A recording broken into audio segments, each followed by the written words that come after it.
മുത്തിൻ്റെ പിറന്നാൾ ദിവസത്തെ വിശേഷങ്ങളൊക്കെ ലോങ് വീഡിയോ ആയിട്ട് അപ്ലോഡ് ചെയ്യണേ, ഞങ്ങൾ കാത്തിരിക്കുന്നു എന്ന് പറഞ്ഞ് പലരും കമൻറ്റ് ഇട്ടിട്ടുണ്ടായിരുന്നു. ഇന്നും അതിന് പറ്റിയില്ല കേട്ടോ. ഒരു യാത്ര കഴിഞ്ഞ് വന്നിട്ടേ ഉള്ളൂ. നാളെ തീർച്ചയായിട്ടും ഞാൻ ആ വിശേഷങ്ങളൊക്കെ എൻ്റെ പ്രിയങ്ങളോട് പങ്കുവയ്ക്കാം. ഒരുപാട് ആർഭാടങ്ങളൊന്നുമില്ലായിരുന്നു, പക്ഷേ അനുഗ്രഹപ്രദമായ പിറന്നാളായിരുന്നു എന്ന് വിശ്വസിക്കാനാണ് എനിക്കിഷ്ടം. കാരണം അവൻ്റെ പിറന്നാൾ ദിവസം ഇങ്ങനെ ഒരു സന്തോഷത്തിലൂടെ കടന്നു പോകാൻ കഴിയുമെന്ന് എൻ്റെ ജീവിതത്തിൽ ഞാൻ പ്രതീക്ഷിച്ചിട്ടില്ലാത്ത കാര്യമാണ്. അതിനെനിക്ക് കരുത്ത് നൽകിയ ദൈവത്തോടെ എത്ര നന്ദി പറഞ്ഞാലും തീരില്ല. ഞാൻ ഇവിടേക്ക് വന്നപ്പം എനിക്ക് ഓർമ്മ വന്നത്, ഞാനൊരു +1 +2 പഠിക്കുന്ന സമയത്ത് എന്നെ മഠത്തിലെ ഹോസ്റ്റലിലാക്കിയിട്ടാണ് അമ്മ സർജറിക്ക് വേണ്ടിയിട്ട് പോയത്. ആ സമയമെന്ന് പറഞ്ഞാൽ എനിക്ക് തീർത്തും അരക്ഷിതത്വവും ഒറ്റപ്പെടലുമാണ് തോന്നിയിരുന്നത്.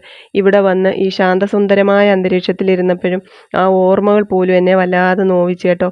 പക്ഷേ അവിടെ കണ്ട മുഖങ്ങളിലെ നിസ്സഹായതയോ വേദനയോ ഒന്നും എൻ്റെ ജീവിതത്തിൽ ഇന്നുവരെ ഉണ്ടായിട്ടില്ല എന്നോർത്ത് സമാധാനിക്കാനാണ് എനിക്ക് അന്നേരം തോന്നിയത്.